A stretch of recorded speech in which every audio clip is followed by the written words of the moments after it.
রাধে রাধে। জয় ভগবান কৃষ্ণ। আগামী মঙ্গলবার 16ই ডিসেম্বর অগ্রহায়ণ মাসের সংক্রান্তি, ইতু পূজার সমাপ্তি ও বিসর্জন, সফলা একাদশীর পারণ, পক্ষবর্ধিনী মহাদ্বাদশী এবং শ্রী শ্রী সত্যনারায়ণ পুজো। এই দিন রাতে একটু হলো খান এই একটি সবজি, সারা বছর অর্থ আসবে, আপনি আর আপনার পরিবারের সবাই সুস্থ থাকবেন। পবিত্র অগ্রহায়ণ সংক্রান্তির দিন কিছু খাবার খাওয়া যেমন জীবনের পক্ষে খুব ভালো বলে মনে করা হয়, তেমনি কিছু খাবার খাওয়া একদমই উচিত নয়। বিশেষ করে অগ্রহায়ণ মাসের সংক্রান্তিতে ভুলেও খাবেন না এই 3টি সবজি। নানান রোগ ব্যাধি, চরম আর্থিক কষ্ট এবং সংসারে অশান্তি আর দুর্ভাগ্য আসবেই। অগ্রহায়ণ মাসের পূর্ণিমা পড়ে মৃগশিরা বা তার কাছাকাছি থাকা পূর্বপর নক্ষত্রের কাছাকাছি, তাই এই মাসের নাম অগ্রহায়ণ। এছাড়া এই মাসের অপর একটি নাম আছে, সেটা হলো মার্গশীর্ষ। সনাতন হিন্দু ধর্মে অগ্রহায়ণ মাস বাংলা পঞ্জিকার অষ্টম মাস এবং শস্যপূর্ণা ঋতুর হেমন্তের অন্যতম প্রধান সময়। এই মাসকে বাঙালির গ্রাম্য জীবন, কৃষি, সংস্কৃতি ও ধর্মীয় ভাবনায় বিশেষ মর্যাদার স্থানে রাখা হয়েছে। এছাড়া অগ্রহায়ণ মাসকে বলা হয় নবান্নের মাস, কারণ এই মাসে নতুন ধানের ঘ্রাণে ভরে ওঠে বাঙালির প্রতিটি ঘর। শাস্ত্রে বলা হয়েছে ফসলের পূর্ণতা ঈশ্বরের আশীর্বাদের ফল। তাই শস্য মাঠে পাকার সঙ্গে সঙ্গে শুরু হয় নানা পূজা, ব্রত ও অনুষ্ঠান। ঋগ্বেদে বলা হয়েছে অন্নই ব্রহ্ম। এই অন্ন ব্রহ্ম ধারণা অগ্রহায়ণ মাসে বিশেষভাবে প্রযোজ্য, কারণ নতুন অন্ন এই মাসেই ওঠে। তাই পণ্ডিতেরা এই মাসকে অন্নের উদয়কাল বলে বিবেচনা করেছেন এবং প্রথম ফসল ঈশ্বরকে নিবেদন করা অত্যন্ত পুণ্যের কাজ। শ্রীমদ্ ভগবত মহাপুরাণের দশম স্কন্ধে উল্লেখ আছে যে হেমন্ত ঋতুতে, বিশেষত অগ্রহায়ণ মাসে ভগবান কৃষ্ণের বিভিন্ন লীলা, যেমন রাসলীলা, গোচরণ লীলা ইত্যাদি পালিত হতো। এই কারণে অগ্রহায়ণ মাস ভক্তদের কাছে অত্যন্ত পবিত্র। প্রেমানন্দজি মহারাজ বলেছেন, ভগবান কৃষ্ণকে একবার দণ্ডবত প্রণাম করলে অশ্বমেধ যজ্ঞের ফল লাভ করা যায় এবং কোনো ব্যক্তি যদি সারা দিনে রাধাকৃষ্ণকে 11 বার দণ্ডবত প্রণাম করেন তাহলে তার অশেষ পুণ্য লাভ হয়। স্কন্দ পুরাণ ও ব্রহ্মবৈবর্ত পুরাণে বলা হয়েছে অগ্রহায়ণে গরু ও ধান উভয়ই লক্ষ্মীর রূপ, আর এই মাসে গোসেবা, খড়দান, অন্নদান বিশেষ পুণ্যের কাজ বলে মনে করা হয় এবং অগ্রহায়ণে ঘরে তোলা ধান প্রথমে মা অন্নপূর্ণা, মা লক্ষ্মী ও ভগবান কৃষ্ণকে নিবেদন করা হয়। এই মাসে 2টি একাদশী পড়েছে, মক্ষদা একাদশী এবং সফলা একাদশী। অগ্রহায়ণ মাসে একাদশী ব্রত পালন করলে অপরিসীম ফল পাওয়া যায়। অগ্রহায়ণ মাসে শুরুতেই ছিল অমাবস্যা এবং প্রথম রবিবার থেকে সারা মাস জুড়ে ইতু পূজার আরম্ভ। এছাড়া ছিল গীতা জয়ন্তী এবং মৎস্য দ্বাদশী ব্রত। পালিত হয়েছে মূলা ষষ্ঠী এবং ষট পঞ্চমী। পূর্ণিমা সংক্রান্তিতে রয়েছে শ্রী শ্রী সত্যনারায়ণ পূজা। এই মাসে শেষ দিনে হবে ইতু পূজার সমাপ্তি এবং বিসর্জন। জ্যোতিষশাস্ত্র মতেও শনিদোষ, বাস্তুদোষ ও গ্রহদোষের প্রতিকার, স্নান এবং দান করার জন্য মাসের সংক্রান্তির দিনটি বিশেষভাবে উল্লেখযোগ্য। নমস্কার বন্ধুরা, আজকের নতুন পর্বে আপনাদের সকলকে জানাই আন্তরিক শুভেচ্ছা ও স্বাগতম। আজ আমরা জানব এমন কিছু গুরুত্বপূর্ণ তথ্য যা ভগবান কৃষ্ণ নিজে বলেছেন। অগ্রহায়ণ মাসের সংক্রান্তি তিথিতে কি করবেন আর কি করা একদমই উচিত নয়, এই বিশেষ দিনে কি খাবেন আর কি খাবেন না, এবং অগ্রহায়ণ সংক্রান্তির দিনে কোন সবজি খাওয়া অত্যন্ত শুভ।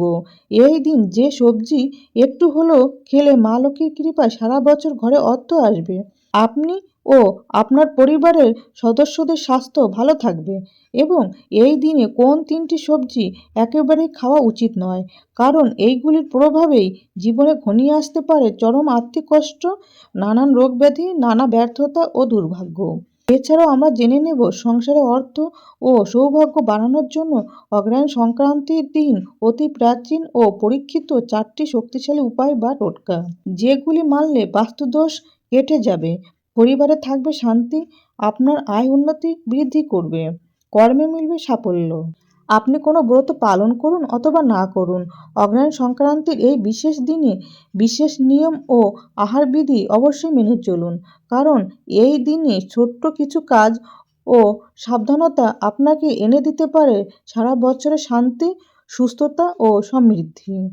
বন্ধুরা, সংক্রান্তি শব্দটি এসেছে সংস্কৃত সং ক্রিয়াম ধাতু থেকে, যার অর্থ হলো অবস্থান পরিবর্তন বা গমন।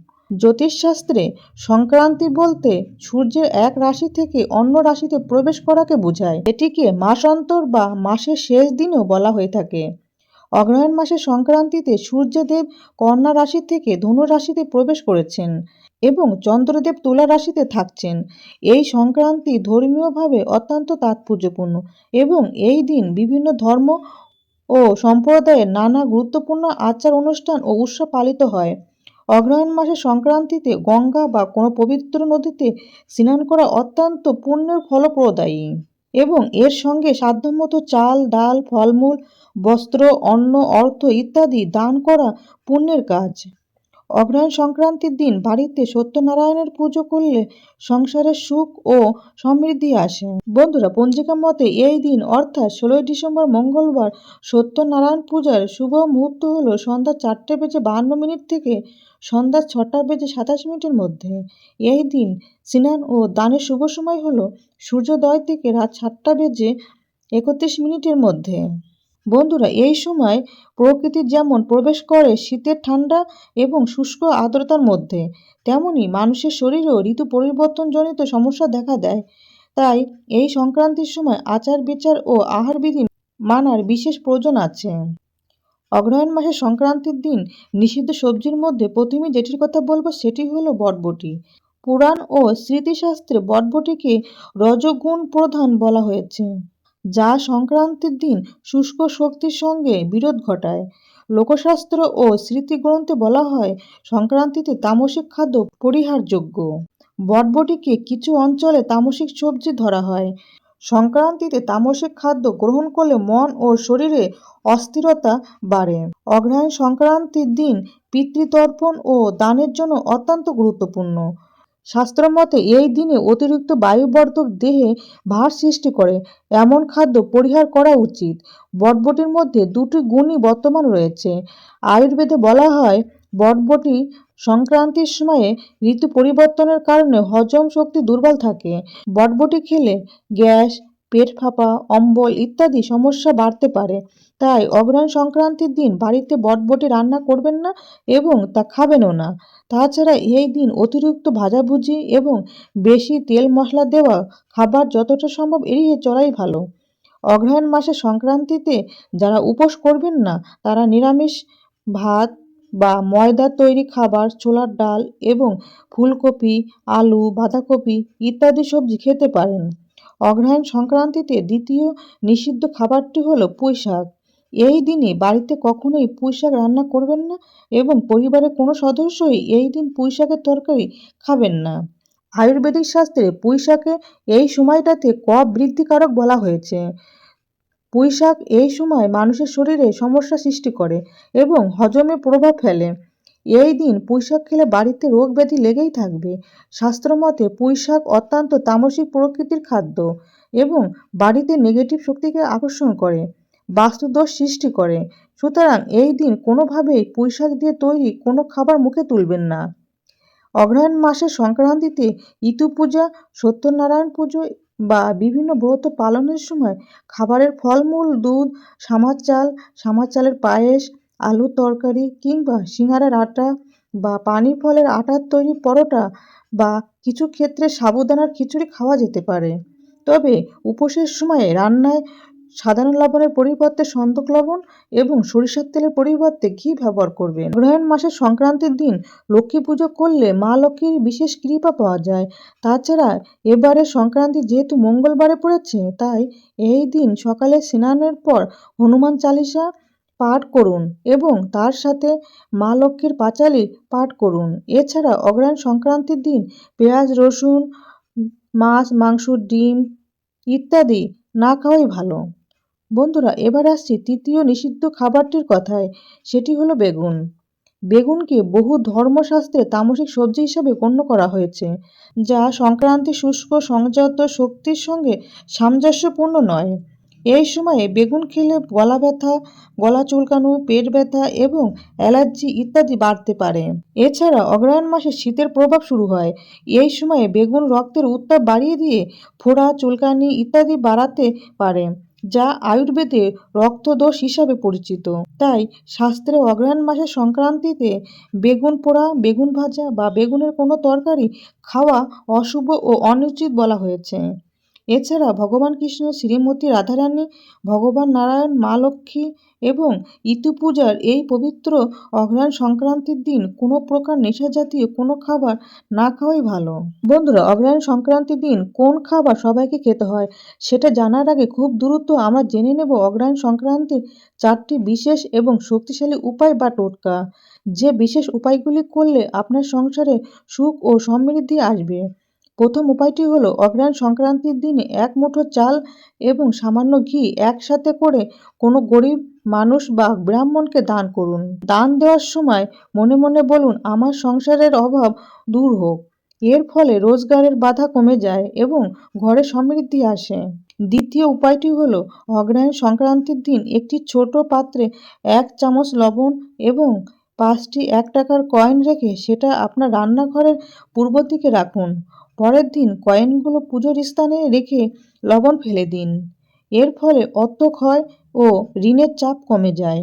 তৃতীয় উপায়টি হলো অগ্রহায়ণ সংক্রান্তির দিন ভোরবেলা স্নান করে পরিষ্কার কাপড় পরে সূর্যের দিক মুখ করে একটি তামার পাত্রে জল, যে কোনো ধরনের লাল ফুল এবং 1 চিমটি সিঁদুর মিশিয়ে সূর্যদেবকে অর্ঘ্য দিন।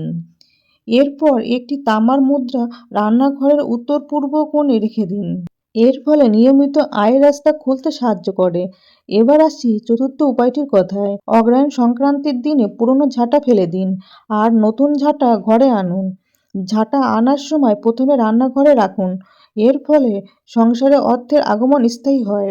বন্ধুরা, অগ্রহায়ণ সংক্রান্তিতে দান, সংযম ও সূর্য আরাধনা এই 3টি ঠিকভাবে পালন করলে সংসারে আয় বৃদ্ধি, কাজের সুযোগ ও আর্থিক স্থিতি নিশ্চিত হয়। তবে এই দিন কাউকে টাকা ধার দেবেন না এবং ঝগড়া ও খারাপ কথা এড়িয়ে চলুন এবং এই দিন সন্ধ্যার পর ঘর থেকে কোনো জিনিস বের করবেন না।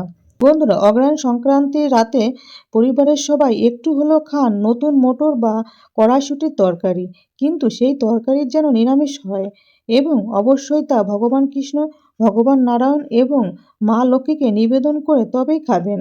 এর ফলে মা লক্ষ্মীর কৃপায় সারা বছর অর্থ আসবে এবং আপনি আর আপনার পরিবারের সবাই সুস্থ থাকবেন। বন্ধুরা, আশা করি ভিডিওটি আপনাদের সামান্য হলেও উপকারে আসবে। ভগবান কৃষ্ণ, ভগবান মহাদেব এবং লক্ষ্মী নারায়ণের কৃপায় আপনারা সবাই ভালো থাকুন, সুস্থ থাকুন এই প্রার্থনা করি। আজকের মতো এখানেই সমাপ্তি করলাম। জয় ভগবান কৃষ্ণ, জয় মা লক্ষ্মী। রাধে রাধে।